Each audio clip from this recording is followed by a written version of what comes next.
Mga ka-Barbie Manga here, our topic of the day is Noir et Blanc, meaning to say black and white ang topic natin ngayon. So, meron tayong mga naka-black na Barbie and naka-white na Barbie like this one, this one, this one, this one, and this one.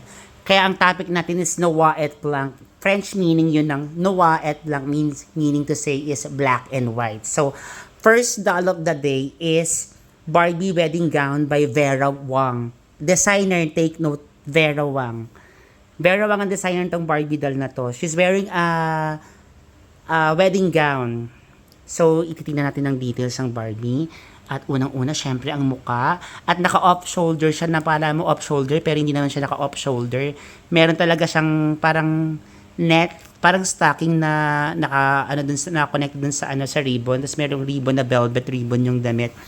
Simpleng damit to kasi actually, parang 1990s to na doll eh. So, alam mo naman pag 90s, ang mga gusto nila less excessive ang 90s eh. So, mas simple, mas okay. Medyo beige color kasi to, medyo naninilaw na kasi nga sobrang tagal na ng doll.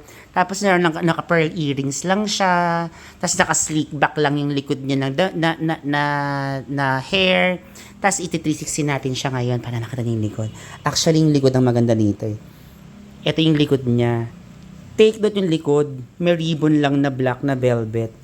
Diba? Ang ganda-ganda. Napakasimple lang ng ikakasal. Ganyan ikakasal ka, lalakad ka sa ten, ten, ten, ten, ten, ten.